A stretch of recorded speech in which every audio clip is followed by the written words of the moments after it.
गेल्या 30 तासांपेक्षा जास्त काळ हे पोलीस अधिकारी सतत आपल्या सेवेसाठी समोर आहेत। त्यांना प्लीज सहकार्य करा।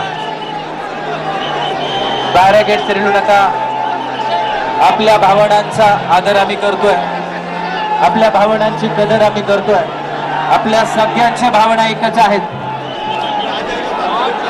या ठिकाणी आपल्या लाडक्या दादांना अखेरचा निरोप दिल्यानंतर पवार कुटुंबीय गेल्या 30 तासांपेक्षा जास्त काळ हे पोलीस अधिकारी सतत आपल्या सेवेसाठी समोर आहेत। त्यांना प्लीज सहकार्य करा। बॅरिकेड्स रेलू नका। आपल्या भावनांचा आदर आम्ही करतोय, आपल्या भावनांची कदर आम्ही करतोय। आपल्या सगळ्यांच्या भावना एकच आहेत। या ठिकाणी आपल्या लाडक्या दादांना अखेरचा निरोप दिल्यानंतर पवार कुटुंबीय